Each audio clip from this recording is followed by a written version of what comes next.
Assalamualaikum dan salam Sarawakku sayang, bersama saya Majidah Hamdan. Tumpuan berita, Kerajaan Gabungan Parti Sarawak GPS memutuskan untuk bergabung dengan Perikatan Nasional PN, Barisan Nasional BN dan Gabungan Rakyat Sabah GRS bagi membentuk kerajaan baharu. Pengerusi GPS Datuk Patinggi Tan Sri Dr. Abang Abdul Rahman Zuhari Tun Datuk Abang Openg berkata semua sedia maklum bahawa tiada parti mempunyai majoriti mudah bagi membentuk kerajaan setelah selesai pilihan raya umum ke-15 PRU15 pada Sabtu.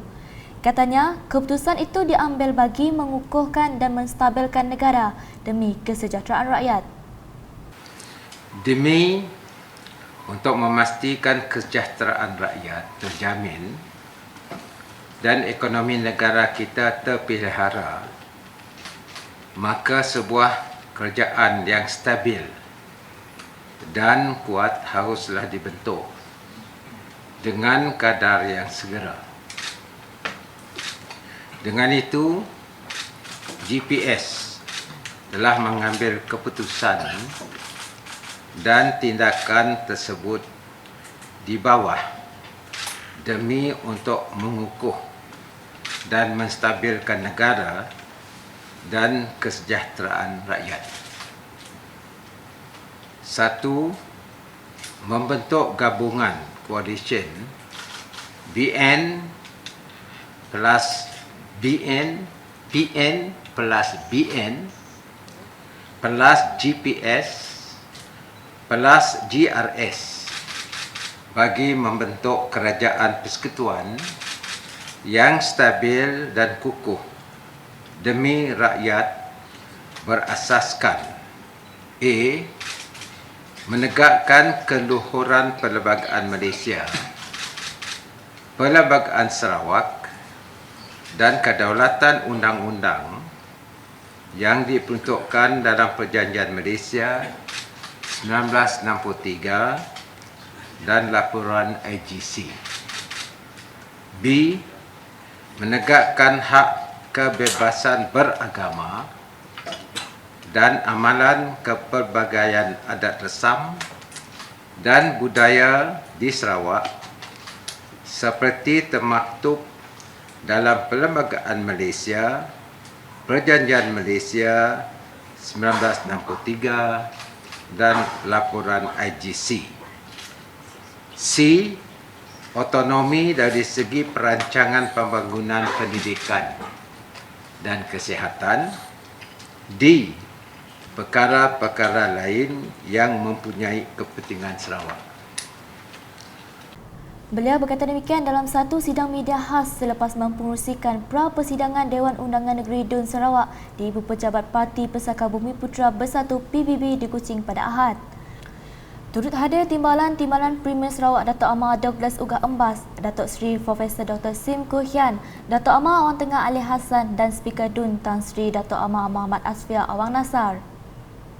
Jelas Datuk Patinggi Tan Sri Abang Zuhari lagi, fokus dan tanggungjawab utama sekarang haruslah kepada kestabilan negara dan kesejahteraan rakyat. Ini kerana katanya dunia dan negara bakal berhadapan dengan cabaran krisis ekonomi sekarang dan keadaannya dijangka menjadi lebih genting pada tahun hadapan. Untuk rekod, GPS memenangi 22 daripada 31 kerusi parlimen yang dipertandingkan dalam PRU15 yang lepas. Sementara itu, keputusan bagi Parlimen Baram masih digantung disebabkan faktor cuaca tidak mengizinkan pada Sabtu lepas. Dalam sidang media sama, Datuk Patinggi Tan Sri Abang Zuhari memberitahu Gabungan Parti Sarawak GPS memberikan sokongan kepada pengerusi Perikatan Nasional PN Tan Sri Muhyiddin Yassin sebagai calon Perdana Menteri Malaysia yang baharu. Bagaimanapun katanya, keputusan untuk melantik siapa yang bakal menjadi Perdana Menteri hanya akan diputuskan oleh Yang di-Pertuan Agong pada Isnin. Because I think the government is more important. At this stage of our political situation, everybody must set aside. That's why I want our view, GPS, PN, BN, GPS, GRS, the two Borneo bloc will support, as I said, the momentnya dah nombornya dah ada keluar nak election, then we will support. for a stable government. That is our condition. Ditanya adakah Tan Sri Muhyiddin Yassin menawarkan apa-apa kepada GPS, Datuk Petinggi Tan Sri Abang Zuhari menjelaskan perkara itu dibincangkan kemudian kerana ia bukan soal tawar-menawar. Itu kemudian. Bukan tawar-menawar, rakyat lebih penting. Negara lebih penting. Kita dah election, rakyat dah beri mandat dan sekarang ni kerja kita menubuhkan kerajaan berasaskan pada mandat yang kita terima. Kan tak? Ya, perkara dudi. Perkara rakyat lebih penting. Kan kita gaguh nak jadi Timbalan Perdana Menteri. Kita gaguh hal rakyat dulu. Rakyat penting. Next year recession dah yo. GPS kita utamakan rakyat. Kita utamakan kepentingan Sarawak. Berita seterusnya, mesyuarat ketiga bagi penggal pertama Dewan Undangan Negeri Dun Sarawak ke-19 akan diadakan selama 8 hari bermula Isnin sehingga 30 November depan. Speaker Dun Sarawak Tan Sri Dato' Amar Muhammad Asfia Awang Nasar berkata sebanyak 6 rang undang-undang RUU akan dibentangkan pada persidangan kali ini. Ada 6 rang undang-undang untuk dibentangkan. First, Supply Bracket 2023 Bill 2022. Second, Electronic Sarawak Government Activities Bill 2022. Third, Constitution of the State of Sarawak Amendment Bill Number 2 Bill 2022. Fourth, Sarawak Sovereign Wealth Future Board Fund. Sarawak Sovereign Wealth Future Fund Board Bill 2022. Fifth, Sarawak Timber Industry Development Corporation Amendment Bill 2022. Sixth, Veterinary Public Health Amendment Bill 2022. Jelasnya, bacaan kali pertama bagi kesemua RUU tersebut akan dilakukan pada hari pertama persidangan iaitu 21 November 2022. Beliau mengulas lanjut bacaan kali kedua dan ketiga bagi RUU bekalan 2023-2022 masing-masing dilakukan pada hari pertama dan hari ke-8 persidangan. Bagi Elektronik Sarawak Government Activities Bill 2022, RUU Perlembagaan Negeri Sarawak Pindaan Nombor 2 2022 dan Sarawak Sovereign Wealth Future Fund Board Bill 2022. Bacaan kali kedua dan ketiga akan dilakukan pada hari kedua persidangan. Manakala Sarawak Timber Industry Development Corporation Amendment Bill 2022 dan RUU Kesihatan Awam Veterina Pindaan 2022 akan dibaca buat kali kedua dan ketiga pada hari ketiga persidangan. Laporan berikutnya, Suruhanjaya Pilihan Raya Malaysia SPR memaklumkan proses pengundian bagi Parlimen Baram di 12 pusat mengundi yang digantung disebabkan faktor cuaca yang tidak mengizinkan pada Sabtu lepas dilaksanakan pada Isnin. Setiausaha SPR Dato' Indra Ikmaluddin Ishak dalam satu kenyataan media pada Isnin memberitahu kesemua pusat mengundi yang terlibat adalah seperti tertera.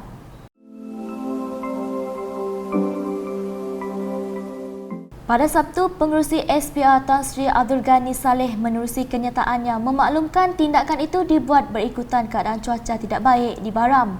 Keadaan itu menyebabkan petugas tidak dapat sampai ke tempat bertugas sama ada melalui laluan udara, darat dan air. Beralih ke perkembangan lain, pertandingan Miss Tourism International MTI World Final di negeri ini diyakini memacu industri pelancongan di Sarawak secara keseluruhan. Timbalan Menteri Pengangkutan Sarawak merangkap Ahli Dewan Undangan Negeri Adun Tasik Biru, Datuk Henry Hedijineb berkata, kehadiran peserta MTI secara tidak langsung mempromosi Sarawak dan daerah Bauk di mata dunia. Hopefully, these people will be our ambassador to continue to promote Bauk into the world, that more people will come to Bauk in future. So that is our aspiration, so that more people will come and recognize Bauk as one of the what we call selected destination for holidays. So we are in the progress of improving our tourism in Bauk. Hotel is coming up, and other thing else coming up, so that when people come, they have a place to stay. At the moment, we don't have a hotel at all. It's totally empty, but we're slowly improving. So with this kind of activities and function, hopefully more investor interested. The moment it is well known in the world, more investor interested to come to Bau and invest in Bau. I think that is. Beliau berkata demikian semasa mengadakan majlis makan tengah hari bersama peserta MTI sempena meraihkan The World Miss Tourism International World Final di Tasik Biru Bau baru-baru ini. Untuk rekod, seramai 40 orang wakil ratu cantik dari pelbagai negara mengambil bahagian dalam pertandingan Miss Tourism International. Dalam pada itu, wartawan UKAS sempat menemubual peserta-peserta MTI yang akan bertanding pada 25 November ini di Raya Hotel and Convention Center Kuching. Wakil Malaysia berasal dari Sabah, Phoebe Ong Yi Hui berkata, beliau akan melakukan yang terbaik untuk mengharumkan nama Malaysia. Hi, my name is Phoebe. I'm 25 years old this year and I'm from Sabah, Malaysia. So I've been in this pageant since I think it was May during the audition for Miss Sabah Tourism. Yeah, so and then proceeded to Miss Malaysia Tourism and now at Miss Tourism International representing Malaysia. So the hopes, I would just do my best for myself and to make Sabah. I would just do my best, hoping to make Malaysia proud. But I think the most important thing is just to enjoy the whole process and also to build more friendships. It's very special to have like 39 different countries to go together. It is very rare to have such an opportunity. So I think that's the most important thing during this pageant. I just have fun and enjoy. Which contestant do you think your best competitor? Honestly, I think everyone is my competitor because beauty is, everyone has their own beauty. Everyone has their own special talent. To me, everyone is my competitor. There's no specific any. Hello, my name is Gabriella Oxley. I'm 22 years old and I'm from the Gold Coast, Australia. How long have you been in Beijing? Thank you so much. I started doing pageants last year and absolutely fell in love with it. It's such an empowering experience for women and you meet so many other beautiful people who are all fighting for something, who all believe in something. You know, everybody has a dream, everybody has a passion, and I just think that's absolutely beautiful. So I fell in love with it and I can't see myself stopping anytime soon. What makes you want to join this competition?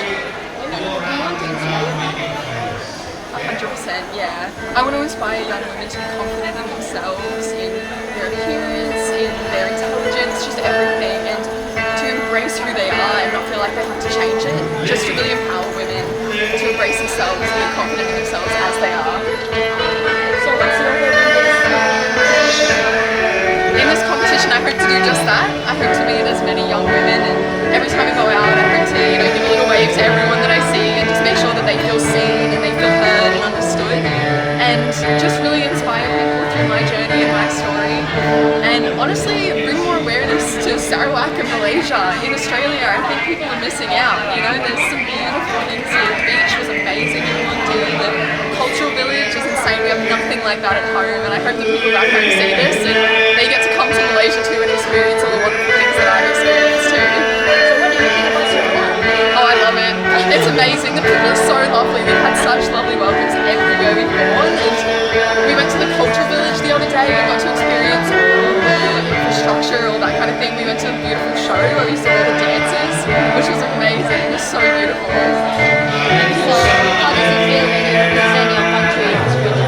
It feels amazing, really amazing. I'm so proud of Australia and I love my country, and to get to be here and meet people who have stories about Australia, who have visited Australia, who want to visit Australia, makes me feel amazing. Just, it really makes me feel so connected on a global level, you know, that even though we're so far apart, we all have hopes and dreams for something, and we all want to go visit the same places, and it's just really lovely. You know, people tell me that they have nephews and nieces studying in Australia, and they ask me where I'm from, I ask them where their family is